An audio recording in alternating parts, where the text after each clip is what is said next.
Hello. Hey guys. Welcome to another TTRPG Talk stream with Dead Mother. It's been a while since we had our last TTRPG talk. I think I took a like I guess it's a involuntary break because of the internet, but here we are. We are um, gonna have some fun conversations about TTRPGs, uh, the mechanics, the stories behind people that play it. And tonight we have a lovely guest, Chezz. Hey, let me turn your mic on real quick. Yes, hi. You are behind the desk today. We've had quite a few um, guests behind the desk for our TTRPG talks. On Mondays, we had Jay and his wife is Christine. We also had a few peeps like Mamatos who talked about Arc. Really fun stuff. So today, how you doing? How you doing? How's everything? I'm doing well. It's great to be here. Yes. All right. So just a few things I want peeps to get to know you first. One of the funny things actually is my Facebook feed. You know, the Facebook memories. It came up with a picture of Groot, the character I used for your Soulbound game. Apparently, it's the anniversary today, which is interesting. I think that was the first session we played because I saw it on post like, oh, on this day, August 9, we played Soulbound. And I was like, timing, because we're talking now for TTRPG talks. I kind of want people to know that you're kind of like in the circles. Like I think you're kind of have the same. I'm not. I don't want to assume the age, but Jay has been playing for a while.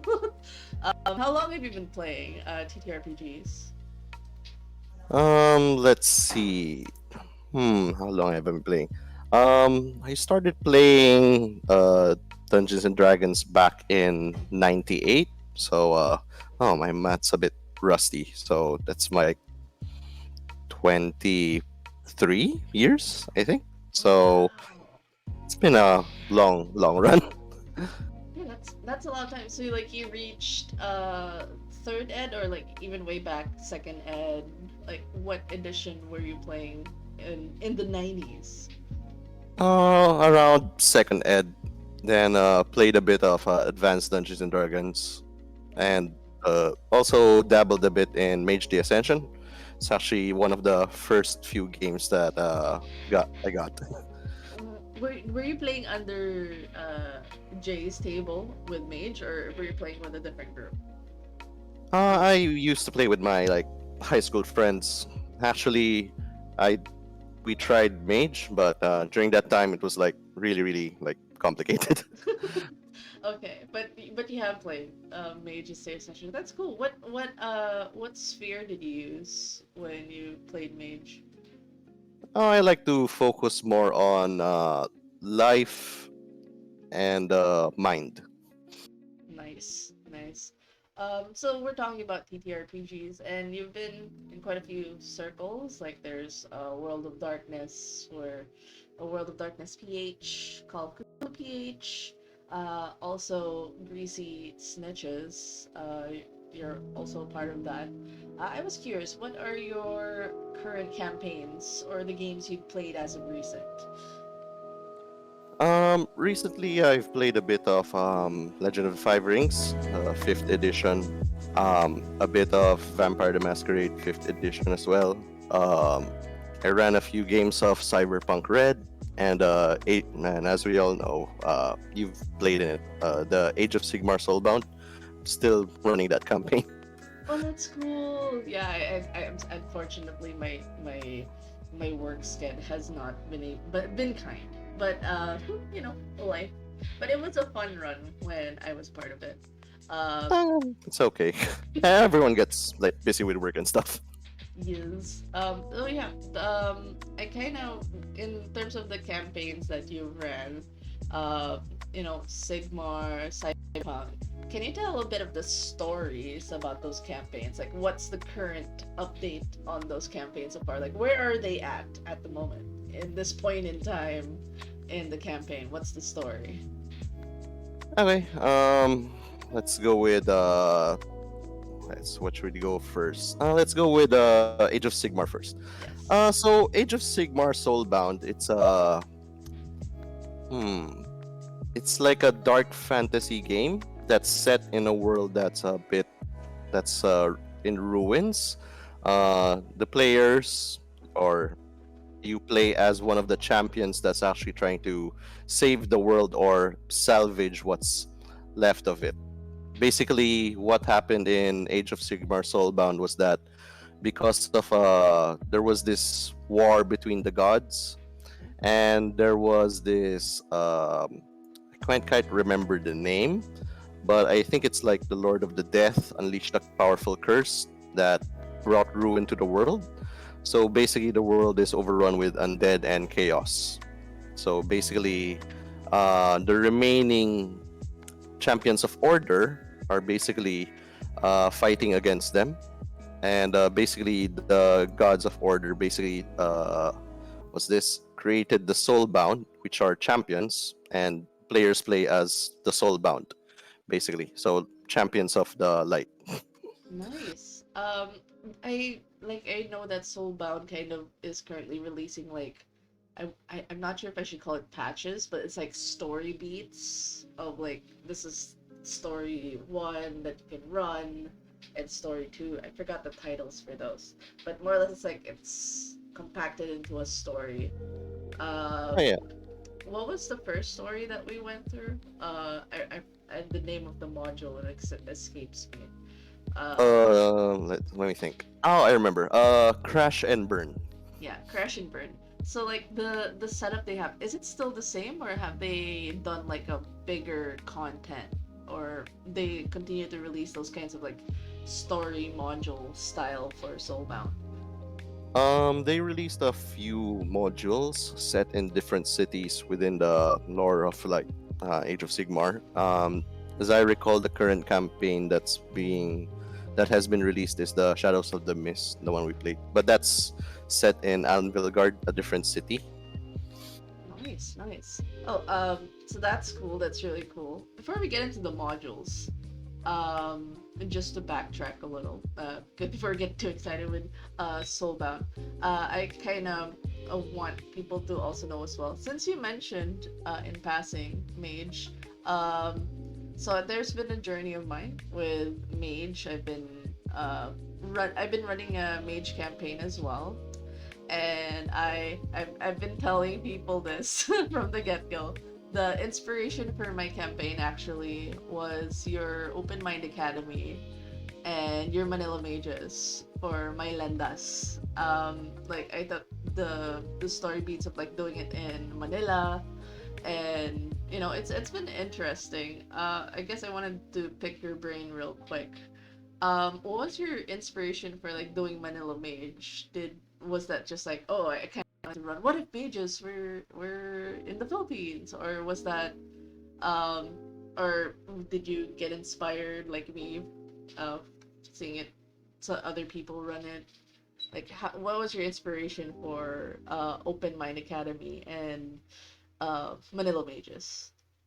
Um, Actually, honestly, I've been playing a bit of World of Darkness games, play by post, joining other servers, looking online for basically ideas. And there are a few servers that I've joined that ran a few games that basically they use their own countries or locals as the setting. And basically, I patterned it after that.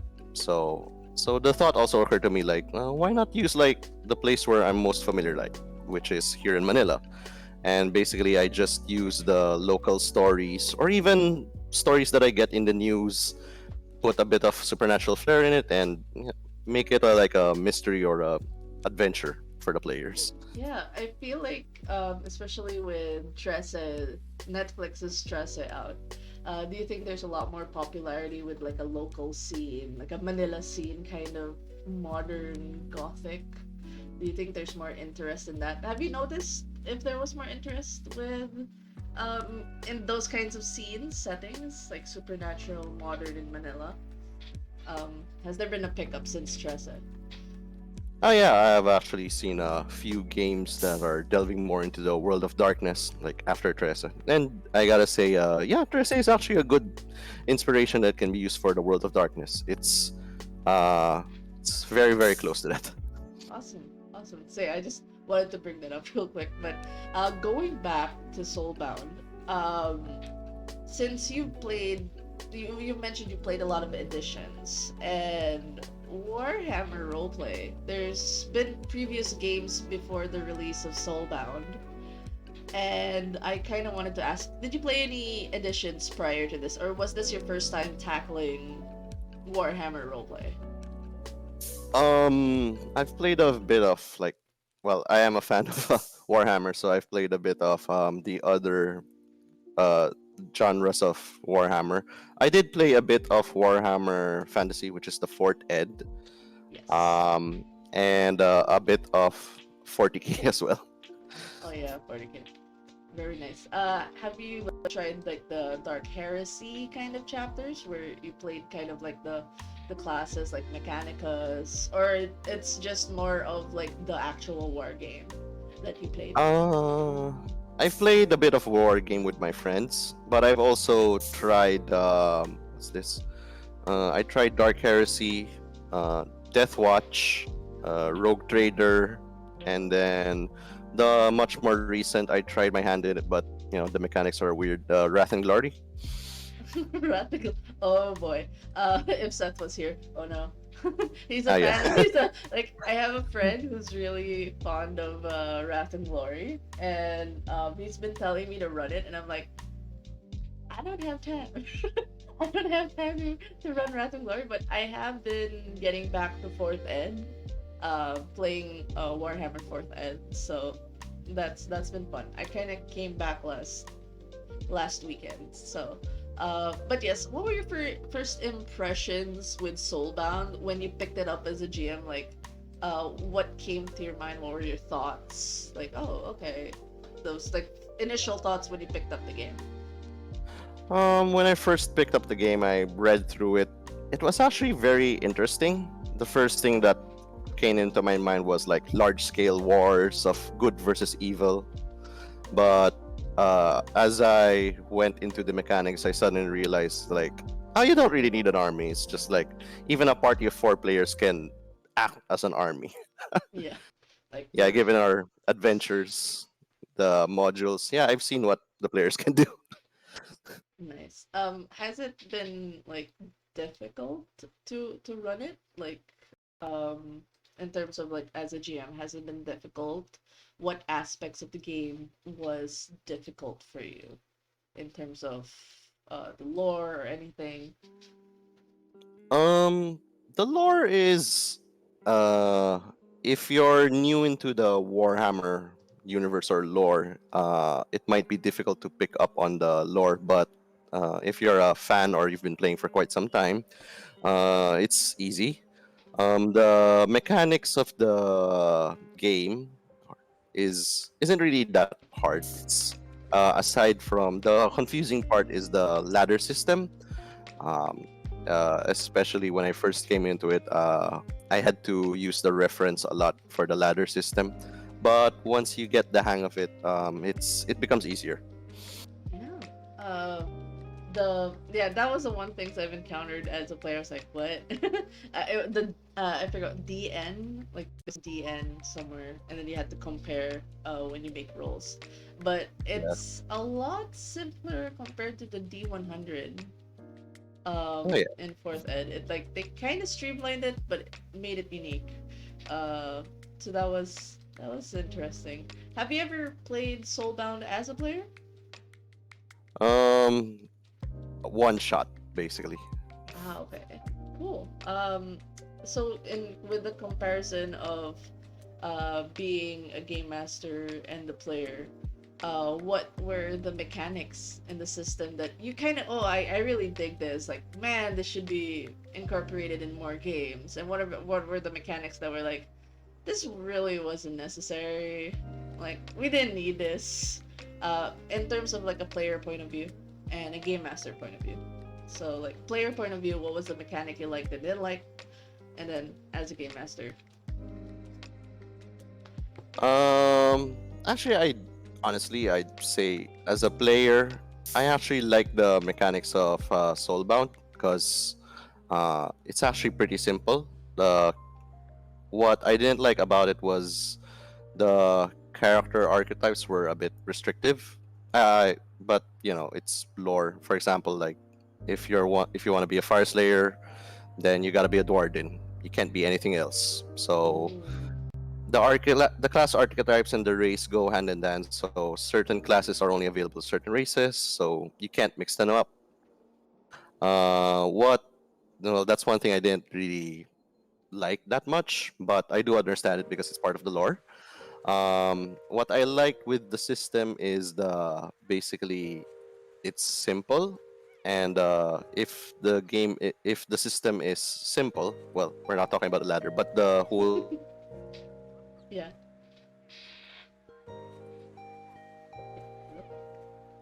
Yeah. Oh no, oh, sorry, got cut. So, No. it's okay, you're back. But yeah, you were saying the thing about the mechanics, like the thing about the mechanics. Sorry, got cut there. Yeah.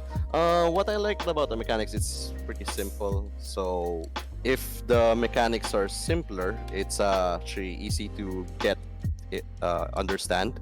Um, for me, the easier the system or the mechanics are, the more players or more people would get into the hobby. So it's kind of like um, what's a good example? Like D&D 5th Ed. Compared to 3.5 before, 5th Ed is actually streamlined and easier to understand, right? So you got Yes. more people coming in. And if more people come into the hobby, then there's more players and more possible GMs. So, win-win, more games. Yeah, exactly. Though one thing I want to ask, because you did mention that the archetypes, the cons of it is that it locks a certain race to a certain class because of lore. And you described um, that the soul-bound people, they're kind of like the heroes, the chosen of the realm. Can you play a random guy, like just a random run-of-the-mill soldier or mook? Like you're not soul-bound per se. You're not like a hero of the realm. Is that possible in this game, or you're kind of like fixed to playing a soul-bound, for the system? Unfortunately, in the system wise, it actually fixes you to be a soulbound or being a champion because there's a mechanic, the soul fire. So each soulbound has a soul fire, and basically you and your party contribute to the soul fire. So when you play as a character in the game, you're automatically soulbound. Even though if like you're a dark elf or you're a witch elf that's bloodthirsty and cruel. There are mechanics in place in the game that actually make you a soulbound, and it actually forces you to be like a champion still. Oh, okay. Well, at least like you have to play a hero, and that's not entirely bad. So you mentioned races in Soulbound. Which one's your favorite so far in the roster? Uh, well, I'd go with Dwarden because I really like the dwarves because one, they're like you can play as a fire slayer, basically berserker, or you could go with one of the I forgot aether chemists. So basically, you're like an inventor. You actually have a gun. Nice. I cast gun. Bullets So win. yes, always. Yeah, the blunderbusts are like really powerful, even in like the fourth ed. Like you're better off with a blunderbuss than like actual melee weapons. You deal more damage as a gun. But guns aside, I will say though, because of the games we've had, I have a bias for the Sylvaneth. I am one with the trees. I love the trees, and it was fun playing Groot. So Yeah, Heresy, heresy. I just like playing. You know, you play an evil soulbound that does evil things that have good consequential effects. Does alignment affect soulbound? You can be like evil, right? And as a soulbound. Um, yeah, actually, you can be evil. oh my god. So yeah, you can play an evil soulbound. So that's from John. Thanks for John. Bye, John. Uh, and Ziggs, smashy smashy for the win. Yes, gotta go for the smashy smash. The Groot character I had, I think, was the guy with the bow. Like he's a big guy, but he has a bow. So that was fun. I guess in with all the games you've ran so far, I think you've been running for like a good year now. Like, cause like the timeline I saw on my Facebook was like, okay, we had our first session on August 9 last year, so like a good year. Um, what are like the stories from your campaigns that stuck to your mind? Like, oh, I remember they did this as the party. I remember what they did. What's a fun story you can tell about your sessions in Soulbound? Um, Actually, the most memorable part that I could remember in Soulbound was basically it's part of the Shadows of Mist of campaign. Uh, I actually can't remember if you were part of it. Do you remember the ginormous undead pirate ship? Y- yes. Yeah, I actually that mechanic was really cool, so it stuck with me. Plus, I remember I was playing like Pirates of the Caribbean soundtrack on Music.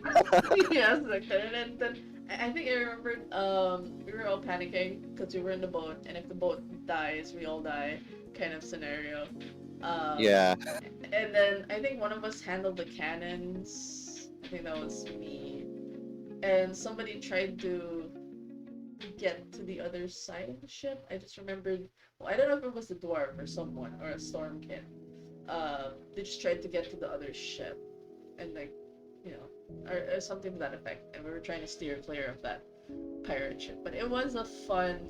I just remember the cannons, the cannons.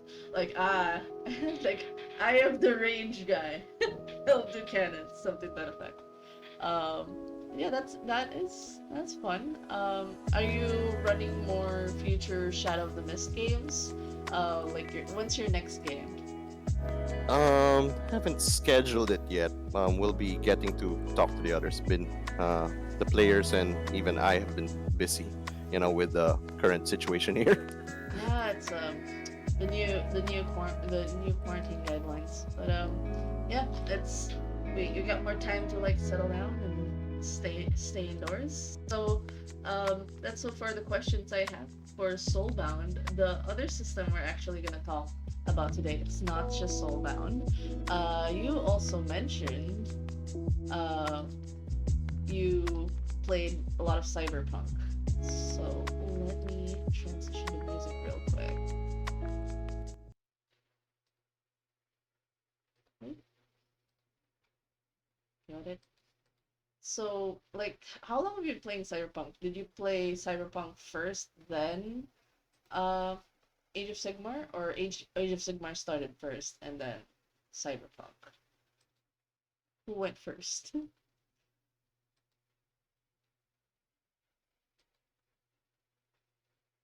Oh no, where did it go? Oh, hello,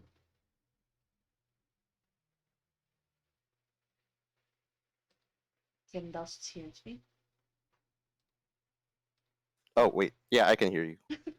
Fine, I'm really panic attack. But yeah, which went first? Which system went first that you ran? Oh, I started with Age of Sigmar first, but Okay. followed closely by Cyberpunk Red. Oh, cool. Yeah, just to fit with the mood. I'm gonna cyberpunk stuff. So, Can't hear audio. There we go. Thank you, Ziggs, for the heads up. So, you played it, and it said that there's like two systems actually for Cyberpunk 2020 and Red. And I think you ran Red? Is Hmm. it Yeah. Red? So, they said it's streamlined. What parts did they streamline from like the original 2020 system? Um. Well, I didn't play too much of the 2020 system. Played a bit of it. Uh, but basically, given the after I read the two systems, I ran a bit of the two both. For me, Cyberpunk Red is actually much more streamlined. It answers a lot of the situational questions as compared to 2020. But there's more variety in basically 2020 because like their list of items is long. But actually, Cyberpunk Red also has a very long list of items and equipments. It can get daunting. Yeah. Speaking of Cyberpunk, since you gave a brief on what Soulbound is, what exactly is Cyberpunk Red? Like, what is it? Like, as a TTRPG? Alright, so Cyberpunk Red is basically the setting is set in the far future, no longer 2020. It's 2021. So basically, what happened in Cyberpunk Red is, are you familiar with the video game, the Cyberpunk 2077? All I know is the memes that came out where, Project Red and the system, uh, got there was a lot of bugs for some reason. But I like the graphic aesthetics. I just never got to play it when it was in the hype of its release. But I do know about it. Oh, the okay. the aesthetics is nice. The graphics is nice. A lot of people streamed it last year, I think. But I Yeah. don't know exactly what the story is beyond Keanu Reeves is there. Alright, so Cyberpunk Red picks up from 2077. So 2077 is actually in the past, while Cyberpunk Red is actually farther down the line. So basically, it's basically you play as a character that's born or was raised during the time of the after the fourth corporate war. Basically, there was this big war between the corporations. They nuked Night City. So Oh. then afterwards, there was like a truce between the corporations. So now Night City is basically has been it's like a free for all kind of place. There's fightings between the gangs, the corporations, and the governments. Most of the corporations are still around. They're all still around, but it's very open in a way that you can be working for the corporation, you can be working for the government, or you can be a simple gangster, or just a mercenary. So basically, the setting is set into the far future, wherein you play as a character living in Night City. Well, there's also other settings available in the book. You can choose other places. Actually, I think there's an Asia setting as well. Ooh, Asian setting. What have you played so far when you played Cyberpunk Red? What city or what setting did you pick?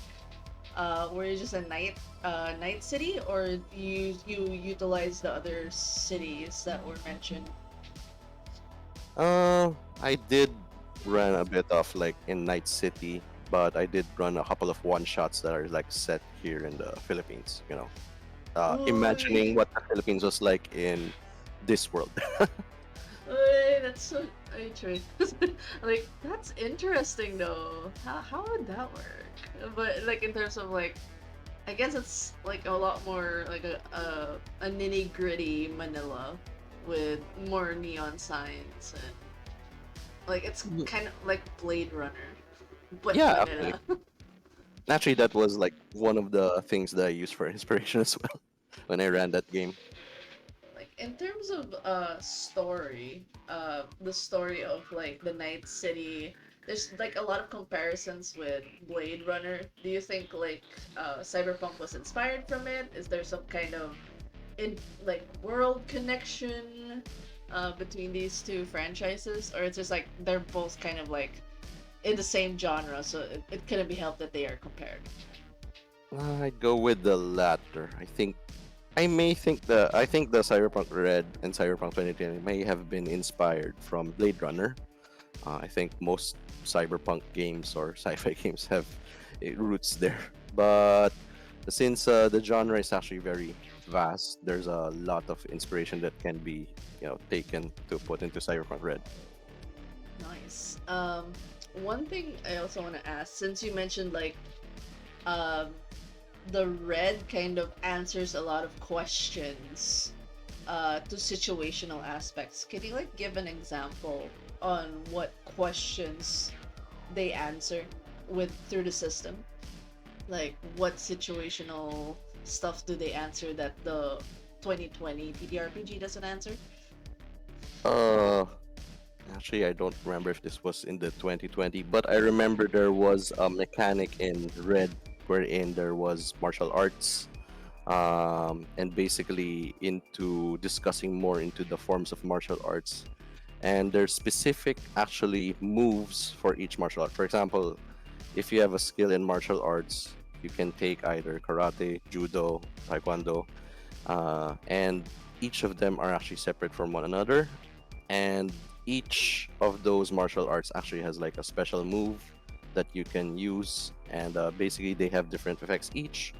So there's more. Basically, if you have a question about the world, how you live through the world, eating, drugs, fighting, melee combat, even, it's mostly covered in Cyberpunk Red. That's so nice. That's awesome. Um, there's a few things as well. In terms of, I guess, since Cyberpunk came out recently, there's also another like a cyberpunk themed system, Shadowrun, um, which I think a lot of people can agree that the latest edition is jank. Like the jank is real, but there is I think there is this term called the net runner. It's a type of class, and they're in red. I've like in Cyberpunk Red, I read that they're not as stationary as they would be in like a similar class to other cyberpunks. So like usually if you play like a netrunner type or like a decker type, you kind of just take the back seat most of the time and do all the hacking. How does Cyberpunk Red handle a netrunner? Like, because they don't take, they're more active now. How are they more active in this TTRPG? How are they more proactive? Okay, so there's a mechanic in Cyberpunk Red where the net runner actually has two different kinds of actions. So they either have a meat space action. Meat space is in physical or real world. Meet Yeah, space. it's really it's really called like that. And there's the net actions. So in a turn, they can either take either of those two. So, but I think there's a part there where you can actually do net running while actually moving at the same time in the real world. So, unlike in like Shadowrun, wherein if you're a decker, you plug in, you actually go into your own mini game. Yeah, it So like basically, you're a separate thing. Like everybody's doing their thing there, and you're doing your bullet hell somewhere else, something yeah. like that. Well, Uh, unlike the Netrunner, when you plug in, you can actually still move in the real world to avoid bullets, so you wouldn't be like a sitting duck. And not to mention, nice. you're doing something, not running this turn. Next turn, you suddenly decide to take a shoot or shoot someone in the face. So you can actually switch to the meat space action, then take an action to shoot someone and move away. Instead of just when you plug in, you're like stuck plugged in. You can actually switch a bit. Yeah, that's really good because like I feel like deckers are so underrated in the previous systems because like they get their own fun but they're like not part of the party, so it's nice that they've made the hacker class kind of incorporate in the party. They can still be part of the physical sense. Like they're not stuck in a corner downloading stuff. Like they can do that. Um, so speaking of mechanics, what is the mechanic you like super duper like? Okay, I'm sold. This is what sold you in Cyberpunk Red. Like this is it. This is my game. This is my jam. What mechanic really sold you to it? Uh, alright, so this is like I love it, but I also hate it kind of thing. So what I really like about Cyberpunk Red is the customization of the character. Basically the cybernetics. Of course, it's Nice. a cyberpunk game. Um, I love that it offers so much potential for customization. Basically, uh, going with there are archetypes when you create your character. You're sometimes given a choice to choose which cybernetics you can get at the start, but there's also an option that you can create your character from scratch, so you can handpick what you want. You're also given money to buy stuff like buy more cybernetics if you want to. You know, you could replace your eyes if you want to, your arms, your legs with robot stuff. The mechanic there is there's this mechanic called empathy. So basically, I think it makes a bit of sense, and I kind of like it because the more you replace your body with machine, you become less empathic. So your empathy goes down as you keep changing your body into more robotic parts. And there's even a guide in the book that says if you lose too much empathy, you become what's this? Your behavior changes in the way that you become less empathic, even to the point of if it's too low, you might become borderline sociopathic, which actually leads to like cyber psychosis, which Oh is a wow. sickness.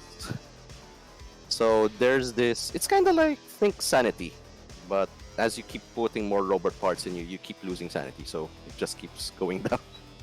Oh wow, that's an interesting mechanic. Like the more you lose human parts of yourself, it's just like okay, my empathy's dropping. Has there ever been an instance your player dropped to a very low empathy because they kept replacing parts of themselves? Has anyone gotten close to that Hmm. sickness? Yeah, I think there was this solo that kept putting more parts and parts in him and kept dropping his empathy. As a GM, I did tell him that if keep doing that, your empathy keeps dropping and you become less human. Just a prompt, but there are guides in the book that says like if you're at this level, like this is a sample way of how you think. So in a way, the lower your empathy goes, it also affects your potential for roleplay. Ooh, that's interesting. Like, does the GM have more control, or the player is just more or less like stunted in how they react to things? The freedom is given to the players to role play as they see fit, but of course, you can't be like a super loving, tender, loving, caring net runner if you're like empathy one. That is true. Or that'll be really super creepy. You mentioned that you like it and hate it. Is this the empathy you hate it, or like you kind of like love it and don't like it at the same time? Is it the empathy, or this is the cybernetics one? I actually love the cybernetics part. The empathy part, it's a love-hate thing. I like it. I like it gives a guide on how the players would role play, and basically, if you keep putting on machine in your body, there's a consequence or trade-off to it. So it's kind of like, yeah, you can become more powerful by becoming more machine, but there's a trade-off on it. Oh, it's like okay. So the trade off is something that like it frustrates you, or what's the thing that frustrates you about it? Uh, what frustrates me about it is basically the mechanic. It's not really like uh, hard rules. It's more like a guideline only. So basically, I don't know if this applies, but if you're role playing as a character and you're like more machine than man. Uh, some players aren't able to role play it that well. They're not able to do the whole, for example, you're 90% machine, so you feel less. Uh, but basically, the system in place is it doesn't enforce you to act this way. It just like gives you a suggestion to act this way, given your empathy levels. So it's not a hard rule. Like it's still loopable. Like they can get away with certain things even if their empathy is low in terms of Yeah, reactions. Okay. Yeah, I mean that is like one of the most unique uh, mechanics I've heard so far in like a sci-fi based RPG empathy. So yeah, that's cool. Speaking of character who kind of replace a lot of parts, do you have a memorable character on the table? Like when you ran, oh, the character is stuck to your mind. Like whatever they did, be it a shenanigan or something dire, like it's stuck to you. This character that was on your table. yeah. I remember. Uh, it's not a local player. It's more like I ran a game in Roll20, Cyberpunk Red. There was this one player who actually their mission was to go into a building and basically extract this scientist that works for a corporation that's actually defecting. So what stuck me with this guy was because of the way he executed the mission. Because it was uh, when he first suggested his actions to me, the first thing I thought was, "This sounds stupid." But when I saw what he was doing later on, it was actually funny because what he did was in the apartment, he actually climbed outside the walls, so up through the windows and hang around the window.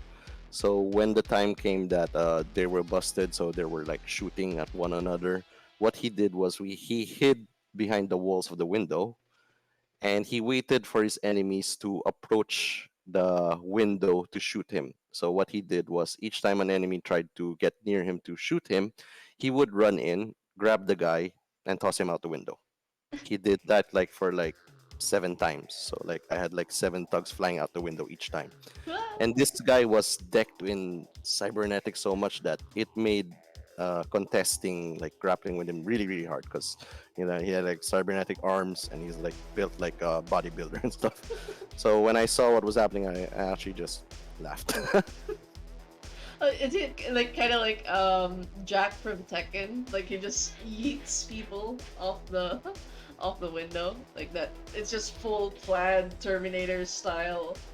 He's just Yeah, yeeting people off the window. Oh yeah, god. actually it's actually like that.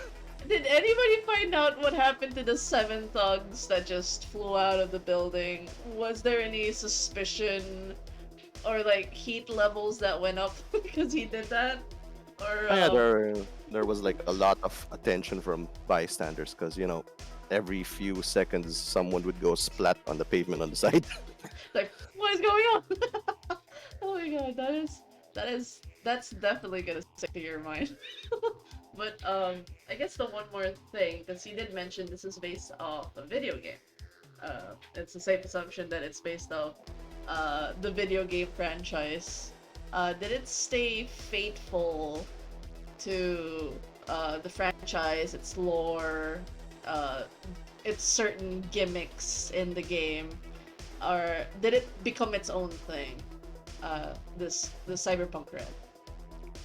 For me, yes, it respected the lore in the way that it built on the lore of the previous games. So basically, it's like a continuing history. Um, the what it differentiated from the previous games is that it became more open-ended. So they followed the timeline of Cyberpunk up until they went into the war, then like resetted everything after that. So everything became free for all right after the war. Oh, nice. I think that's good. Does Keanu Reeves make a cameo in the TTRPG at all? Actually, there's a lot of mention of him in the book. There's even like part in the book that discusses characters like prominent characters in Night City. Was he still like because from what I remember, he's kind of like an AI now or like a consciousness in the video game. So was because this is like prior to the video games. Is he still alive? Is he still Is he like in flesh and bone? Is he in the meat space at in the TTRPGs in the background? Unfortunately, no. But there's you know, there's a lot of side stories in the book that feature him actually and his adventures. Oh, nice. So people can actually meet. I keep calling Keanu Reeves. They can meet his character, Johnny Silver. Johnny Silver, right? That's his name. Johnny Silverhand, yeah. Silverhand. So they can meet him in Cyberpunk Red. Yeah, it's possible. You can actually tailor the game to have like similarly to the video game have an AI that has Johnny Silverhand in it. Right. Have you played I'm assuming you played the video game. I'm assuming. Safely assuming you got to play the video game. Oh yeah, yeah, I did play. Okay. So like, and compared to like, do you think this kind of story or this kind of lore is better experienced in a video game or in a tabletop RPG? For me, I'd prefer the tabletop RPG because, like, in a video game, the paths are set, choices are, it's set there. As much as they might make it open world, there's nothing more open world than an actual TRPG where anything can go. Nice. Awesome. So, yeah. Are there any, before we go through our takeaways, are there any quick starts or like a material? Do they need to buy the books to be able to play these two games that we talked about tonight, Soulbound and Cyberpunk? Are there any quick start rules available online that they can check and start their own game, or like how can one get started playing Soulbound or Cyberpunk? Actually, both of them have a quick start edition, and it doesn't cover all of the rules or like it's kind of like a quick play, but with those, you can actually start playing like small one shots, even a campaign out of it, because they do discuss the basic rules and the stuff that you need to in order to get the game going. So basically, the jump start would be enough. For Age of Sigmar Soulbound, the Crash and Burn one is the I think the intro adventure, and with that you can actually you'd learn more about the system, the world, and the lore. You can actually run games from that. Like, is that available on the official sites? Like, people can just download it, or do they need to purchase it? That I'll have to check, but as I recall, the Cyberpunk Red thing was actually I think it was free before. I think I got mine in Drive Through RPG. I think. Ah, okay. That's cool. So at least the quick starts are somewhat available online. But if they kind of want to delve deep into it, they're gonna need to purchase the actual books. For Cyberpunk Red, yeah, yeah. If you want the more specific or like more customizations, like the other cybernetics, other weapons, other there's even like fashion there. uh, Wow. you'd you'd need the actual book, or if you wanna customize your character, create a character from scratch, you would need the book. Since the I think the quick start only gives you like pre-gens. Ah, okay, so if you really want to go all ham with the customization, you need those books. But for um, Soulbound, they can they kind of just can get crash and burn, and does it give all the archetypes, or is it pre-gens as well? It's also pre-gens as well. Okay, yeah, but it's I guess my takeaway for this is in terms of recommendations, like would you these two systems, why should people try this out at least once in their TTRPG lifetime? These two. Well, my best recommendation is if you want to play as in a powerful champion and basically one man army, go with Age of Sigmar Soulbound. Because seriously, one character equals one army. And if you want to experience basically playing in the sci-fi or in the future, and with all of the basically, it's like imagining living in the future, basically being fashionable, being cool, or being tough. Cyberpunk Red is the way to go. Uh, the best thing I could liken Cyberpunk Red would be like, if you want to play like, I don't know, if some of you are familiar with Ghost in the Shell or Blade Runner, yeah, you go with that. Cyberpunk Red is really good. Nice. Oh, Ghost in the Shell. That's actually a good game to emulate. If, like in terms of storyline. But yeah, do you have any final parting words for peeps? This is fun. This has been a lot of informative things, especially for cyberpunk. Like the sci-fi genre needs more love, is what I believe for TTRPG. I haven't seen much people play sci-fi as of recent. I mean, I've heard of Starfinder. There's a lot of new content for Starfinder, but no one's actually been playing as much. So definitely it needs more love. But yeah. Do you have any last words to the peeps that have been listening? Thank you for the few that have been tuning in and peeps that lurked. Zen, Zagar, uh, and your local paladin. You guys have been tuning in. Really appreciate that. But yeah, what are your final thoughts, final words, Chiro? Firstly, thank you all for listening. And the thing that I can think of the most is, well, I'd like more people to try out more TRPGs, even if like different genres, testing out even the new games that are coming out. You know, like kind of like broadening the experience, try out all sorts of games. You might find something you really like and you might stick with it. Exactly. So yeah, thank you guys for listening in. Thank you, Chezz, for dropping by and sharing the lovely two systems, Soulbound and Cyberpunk Red. Uh, I thank you guys for tuning in for another stream, another episode of TTRPG Talks. I believe I'll be talking about another TTRPG, but this is slated days before Dune's release date, September 3. I think I'm getting Jay on the last week of August, same time, Monday. We're gonna be talking about Dune RPG. As of next week, I might pull in somebody who is running their version of 5e or their own homebrew system. We shall see if they're available. But for now, thank you guys for tuning in and listening to me and Chezz. I hope you guys pick up a few things and continue to try more TTRPGs, as Chezz says. And have a good night. Yes. Bye.